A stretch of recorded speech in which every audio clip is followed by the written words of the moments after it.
Allez, on revient pour la suite et la fin de notre émission Regard croisé sur New World Info. Togo demande de duplicata de nationalité désormais en ligne. Mais bien avant cela, on va encore parler de la mort du confrère camerounais Martinez Zogo, Miss Merisaka. Eh bien, Martinez Zogo, 51 ans, directeur de la radio Amplitude FM. L'autopsie a révélé qu'il avait des doigts coupés, un pied cassé et qu'on lui avait fait manger des excréments. Donc, puisqu'on parlait tout à l'heure, on disait que c'était vraiment touchant. On ne peut pas ôter la vie à quelqu'un parce qu'il a donné son opinion. Je n'accuse personne, je reste prudente. Mais voici un peu ce qu'on a eu comme information, comme dernière information en fait concernant Martinez Zogo, pour dire que c'est écœurant en fait. C'est vraiment écœurant. Voilà. Il est décédé d'une manière aussi cruelle, Gabé Adjamou. Horrible, on peut dire. Hein. Horrible, on peut dire. Et je peux dire, il a été tué la même nuit où il a été enlevé, si je peux le dire ainsi, parce que il avait été retrouvé sur le campus Ebogo. Donc, ça veut dire que ses ravisseurs n'ont pas eu le temps de le garder chez eux pendant très longtemps. Ils ont fait le sale besogne et puis bon, ils sont partis. Et quand tu vois l'état du corps, ça montre à suffisance que c'est quelqu'un qui a été tué au moins 4-5 jours beaucoup plus tôt. Cela veut dire que depuis qu'on le cherche, lui, il est décédé. Il était déjà mort. Quand on voit la situation, c'est un problème aujourd'hui parce qu'il y aura beaucoup de journalistes qui vont avoir peur et un pays sans presse, sans véritable information, on ne peut pas avoir que... Le phénomène va continuer. Voilà, on ne peut pas avoir que des médias de reportage dans un pays. Ce n'est pas bien pour un pays, pour son avancement. Et aujourd'hui, je peux dire que la famille a été mise au courant de sa mort beaucoup plus tôt. Que sa famille et la population parce que avec la dextérité que la famille a eu à venir prendre ses affaires sans que l'information ait eu à être publiée, ça veut dire qu'il y a forcément quelques membres de la famille qui avaient été informés ou bien qui sont même dans le même domaine que le monsieur. Aujourd'hui, on peut que dire paix à son âme, même si dans ces circonstances-là c'est difficile. On va dire courage, surtout aux médias camerounais et ceux-là qui œuvrent dans le journalisme de l'investigation, et vivement que lumière soit faite et qu'on retrouve les coupables de cet acte macabre-là, parce que depuis lors, les journalistes qui ont eu à être assassinés dans ce pays-là, il n'y a jamais eu d'enquête et on n'a retrouvé jamais les assassins. Je parle toujours de Charles Ateba. Depuis lors, rien n'est fait. Et on a crié, mais c'est resté lettre morte. Je pense que cette fois-ci, ça va ouvrir la boîte pour qu'on puisse découvrir ceux-là qui ont fait ce genre de choses, pour que ça cesse véritablement dans ce pays qu'est le Cameroun, qui ne cesse de nous montrer de toutes ses couleurs. 53e sur 180 pays au niveau de la corruption.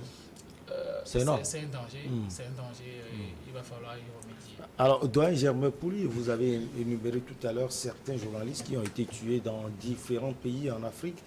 Est-ce que vous pensez que ces genres d'agissements ou bien de comportements de ces personnes vont clouer le bec à ces journalistes qui font du bon boulot et qui dénoncent les travers de la société africaine?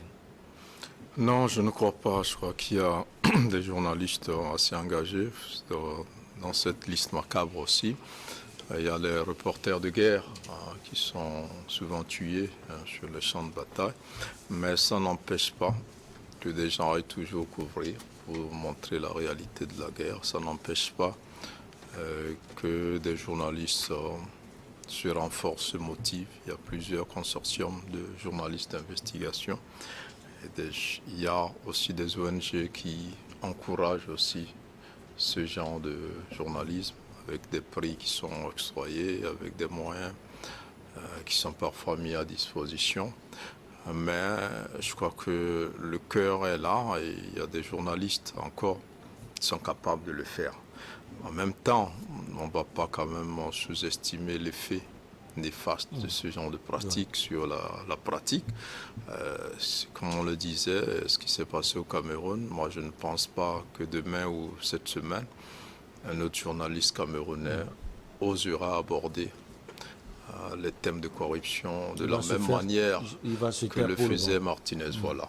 Quoi qu'on dise, c'est un grand coup qui a été donné à la presse. Elle va peut-être mettre du temps pour s'en remettre, mais ce qui est sûr, c'est qu'il y aura d'autres Martinez-Hugo qui vont réapparaître. Ça va prendre un peu de temps, mais ça viendra parce que la presse aussi, c'est ça, elle ne sait pas se taire. Pour longtemps, on ne peut pas la bâillonner pour longtemps, mais en même temps, il faut reconnaître que c'est un coup dur qui lui est porté, qui va laisser beaucoup de traces, qui va démotiver une bonne partie de certains journalistes qui sont dans l'investigation, mais ça ne suffira pas pour supprimer ces traces de journalistes. Elle existera toujours, malgré ces coups-là. Mais l'idéal aurait vraiment été que les États qui veulent lutter contre la corruption intègrent la protection des journalistes dans leur dispositif de lutte contre la corruption. À partir du moment où le dossier arrive à la justice ne fait pas le boulot.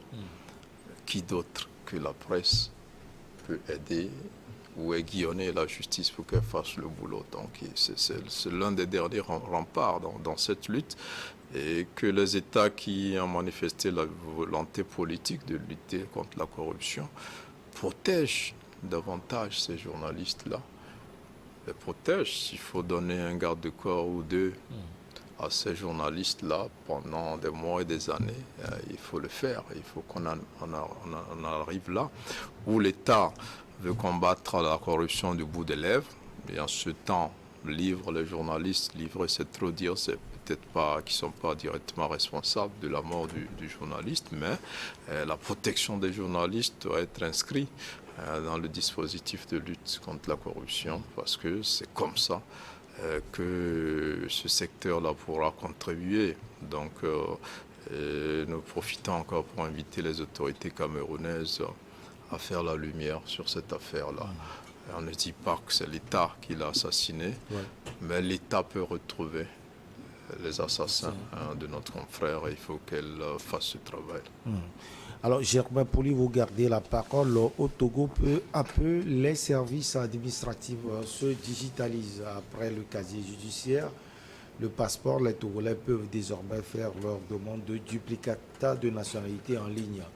Une plateforme digitalisée a été lancée à cet effet. C'était jeudi 19 janvier 2023 à Lomé, au Togo, par le garde des Sceaux, ministre de la Justice et de la Législation, Kokovi-Pius Agbe Tomé.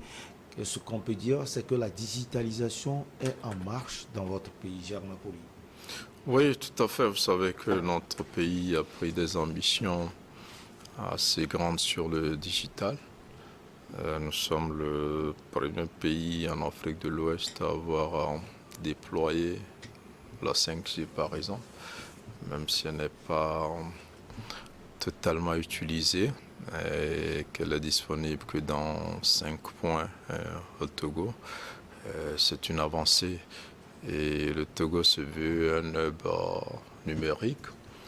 Le Togo veut passer à la digitalisation totale de son administration. Le Togo veut axer le développement du pays sur la digitalisation, avec en ligne de mire une identité numérique pour chaque citoyen. Donc vous voyez que dans cette optique, déjà aujourd'hui au niveau des états civils, il y a un travail qui est fait pour que tous les nouveaux-nés rentrent directement dans une base de données. Mais pour ceux qui avaient des actes d'état civil en papier, on est en train de passer à de nouvelles formes à la digitalisation, donc avec un nouveau certificat de nationalité qui est concerné par cette demande de duplicata. C'est elle seule, c'est le nouveau format qui peuvent obtenir les duplicata, et l'État a donné donc un temps à tous ceux qui, comme moi, dispose de l'ancien format d'aller rapidement le faire remplacer, et pour pouvoir facilement obtenir le duplicata. Donc je crois qu'on a vu avec les casiers judiciaires, on n'a plus besoin de se déplacer, aller là où on est né. Parfois, c'est des centaines de kilomètres pour aller réclamer ou il faut envoyer. Et il suffit d'aller donc sur le site dédié, vous tapez. Quand toutes les données sont bonnes, on vous montre là où vous devez payer, généralement par T-Money ou par Flows. Et vous irez récupérer donc votre duplicata assez facilement. Donc ça a énormément aidé. Et on a vu, surtout au niveau du casier judiciaire, aujourd'hui, que si ça se fait au niveau du certificat de nationalité, je crois que c'est un ouf de soulagement parce que on a vu tous les tracas que ça représente pour pouvoir obtenir ce duplicata-là. On ne peut que féliciter le gouvernement, le ministre de la Justice, la direction du service de nationalité pour cette innovation-là. Et espérer, c'est vrai qu'ils ont mis un numéro, quand c'est compliqué on peut appeler, mais espérer que ça soit assez fluide parce qu'avec le casier judiciaire, on a eu parfois de petites difficultés au moment de l'envoi du transfert. Moi, personnellement, une ou deux fois, j'ai été recalé à ce niveau, mais après, on m'a aidé à le faire, ça s'est bien passé. Donc, après, ça reste aussi une autre forme d'éducation pour les citoyens. Il faut que chacun aille à l'école du digital pour pouvoir le faire chez lui à la maison, sur son téléphone ou son ordinateur. Ne pas avoir besoin d'aller dans un kiosque et de demander à un jeune de nous aider à faire. Donc ça vient aussi avec cette forme d'éducation à laquelle tous les Togolais sont appelés à s'inscrire. Donc l'outil informatique, le digital est désormais incontournable pour les Togolais. Alors, Miss Mary Saka, quel est, si on peut le dire, le niveau de la digitalisation dans votre pays, la Côte d'Ivoire? Bon, des fois, je pose la question sur la Côte d'Ivoire, mais vous préférez répondre pour le Togo. Bon, allez-y, vous avez le choix. D'accord. En fait, ce que je voulais d'abord donner mon avis en ce qui concerne cette demande en ligne de duplicata de nationalité.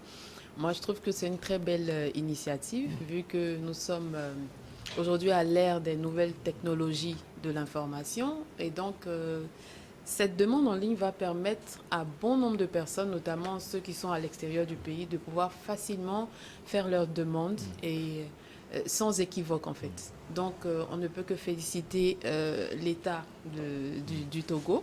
On va dire que le développement continue ici et c'est bien de digitaliser, en fait, les services.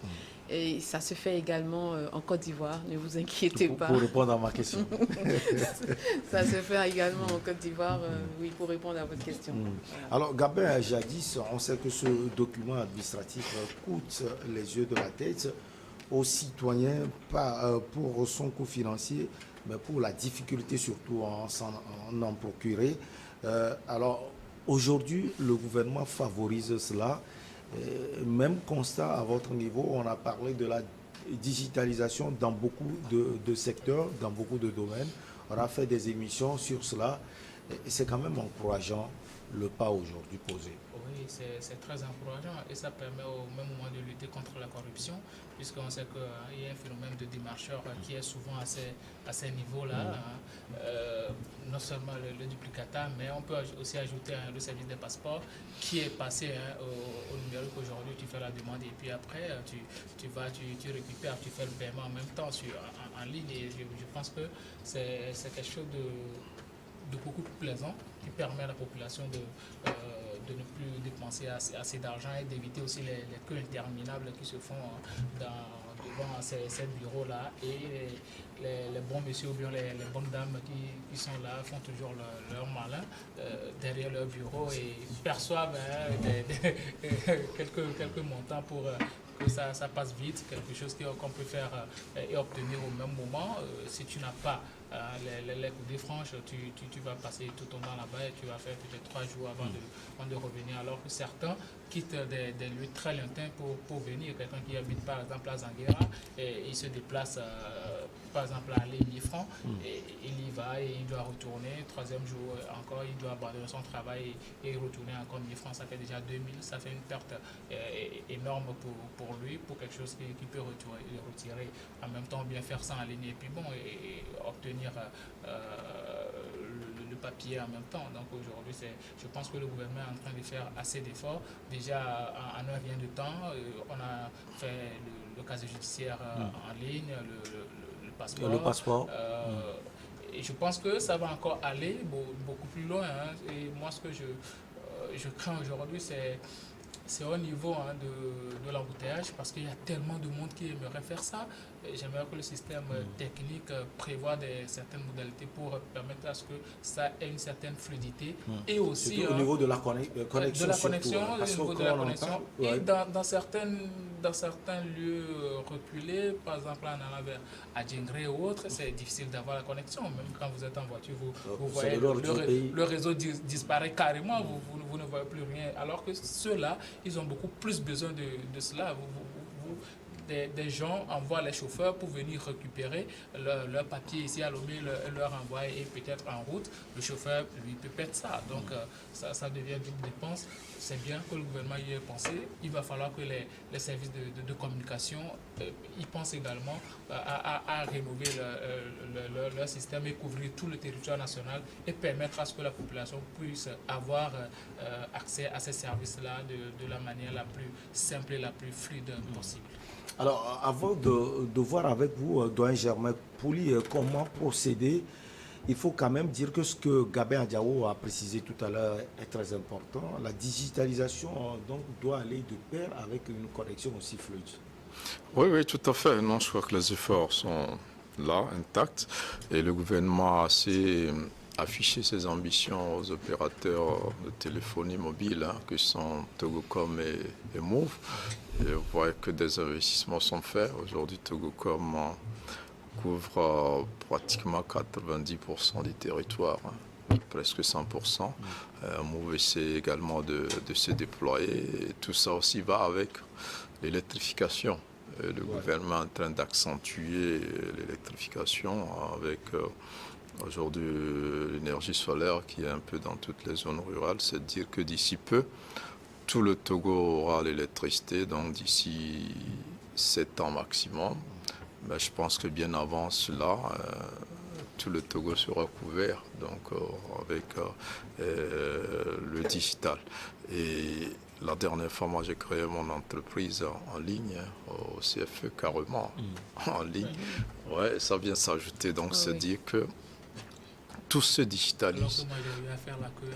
Oui, mais enfin, je devais m'y rendre. Je suis appelé une connaissance que je venais faire parce que j'avais voulu récupérer ça. Il dit non, mais faites en ligne. Après, vous passez chercher la carte. Et même la photo, tout vous envoyez en ligne, toutes les copies. C'est vraiment efficace. Je crois que c'est comme je disais, c'est une autre forme d'éducation. Hein. C'est pas compliqué. Mais on croit que c'est compliqué et puis donc il faut que chacun, vous savez aujourd'hui tout le monde sait utiliser WhatsApp, c'est pas compliqué aussi pour faire les choses en ligne, je crois qu'il faut suivre certaines choses et le faire. Alors c'est pas compliqué, doyen, comment procéder? Voilà, c'est pas compliqué. Voilà, je ne suis pas le représentant du ministère de la Justice ici. Mais l'information que j'ai, est-ce que vous allez sur la plateforme digitalisée donc, du gouvernement, donc service public de l'administration togolaise, c'est service-public.gouv.tg et vous lancez obtenir un duplicata d'un certificat de nationalité. Voilà, donc le processus est lancé. Voilà, et vous remplissez. Quand toutes les informations sont bonnes, on vous indique, vous désignez le mode de paiement et vous payez, et puis c'est acté. Voilà. Alors, après, vous recevez un SMS, généralement, sur votre téléphone, et puis voilà. Miss Mérissaka, on a parlé de la connexion, Germain a ajouté pour l'électrification. Ces aspects sont très importants dans la digitalisation. Effectivement, ce sont des aspects très importants. Il faut pouvoir faciliter la population entière à avoir l'Internet d'abord, dans un premier temps. Et puis après, il faut que ce soit des mégas assez importants, en fait, pour donner les détails, assez importants pour qu'ils puissent facilement, comme c'est fait au CFE, facilement avoir accès à la plateforme pour pouvoir remplir, en fait, selon qu'il est demandé. Parce que tout ce qui est digital a vraiment besoin de la connexion Internet, ça a besoin d'être fluide, en fait. Sans ça, ça sera très difficile, ça sera compliqué et la population même risque de ne pas aimer et de rejeter cette façon de faire. Alors, Germain Pouli, lui, n'a pas eu de difficulté, mais pour le passeport et d'autres, il y a des gens qui sont passés par ici et qui parlaient plus de la connexion. Oui. Heureusement que des efforts sont faits pour pouvoir apporter justement... Non, en fait, j'avais dit une fois pour le casier, j'ai eu des petits soucis pour envoyer l'argent. À chaque fois, j'étais bloqué. Après, j'ai dû me faire aider. Et bon, voilà, après, à ça force passe. à force de reprendre. Voilà, comme je dis, c'est un apprentissage. Ouais. Vous allez à l'aéroport aujourd'hui pour le test Covid, c'est digital. Mais il y a des jeunes là qui vous prennent en 2000 pour vous faire ça, alors que c'est un truc assez simple. On vous en a Wow. Ouais. Vous voyez? Donc, c'est pour ça que je dis, nous devons l'apprendre. Ça se fait maintenant à l'aéroport. C'est vraiment ou bien pas compliqué. à l'Institut d'hygiène. C'est à l'aéroport en même temps? Oui, non, si vous êtes vacciné, pour montrer le pass, c'est un pass digital que vous devez montrer pour passer. Et là, vous devez, si ce n'est pas fait, vous le faites sur votre téléphone et on vous envoie un truc que vous scannez ou vous faites une capture d'écran et vous présentez. Donc, vous voyez, Donc, tout est en train. Et moi, je voulais poser une question à la conseillère la dernière fois en Côte d'Ivoire pour la révision des ligues électorales. Il y avait quand même l'enrôlement en ligne. Est-ce que ça a été efficace? Les électeurs pouvaient Ou bien vous étiez s'inscrire. déjà à l'hôpital? J'ai pas bien compris sa question. Pour l'élection prochaine, il y a la révision des listes électorales qui a été bouclée en fin décembre, janvier. Et il y avait une possibilité pour les électeurs de s'inscrire en ligne. En ligne. Non, Est-ce ça, que ça a été efficace? Parce que j'ai vu qu'il y je avait... pense que je vais dire comme Michel, je n'étais pas au pays en ce moment. Elle n'était pas en pays parce qu'elle est déjà à l'hôpital. Du coup, il ne faut pas que je vous donne de fausses informations. Voilà, donc... Vous allez peut-être vérifier c'est ça, l'information oui, pour vérifier l'information pour vous en donner plus. Donc, Oui, parce qu'il y a eu des prochaine fois. partis politiques quand même qui estimaient que ça ne s'était pas totalement bien passé. C'est pour ça que je voulais une confirmation. Oui, Gabin? Bon, concernant le duplicata, en ligne, il y a un problème de choses parce que le don vient de dire quelque chose de très important. Nous autres, on a encore la nationalité, l'ancienne. On se glorifiait de ça même, mais aujourd'hui, On a dépassé. On peut plus ça glorifier. Et le passage de l'ancienne nationalité à l'obtention de la nouvelle, je pense que ça pose un certain nombre de problèmes. Premièrement, au niveau du coût, parce que tu dois encore dépenser 5 000 pour qu'on te change à...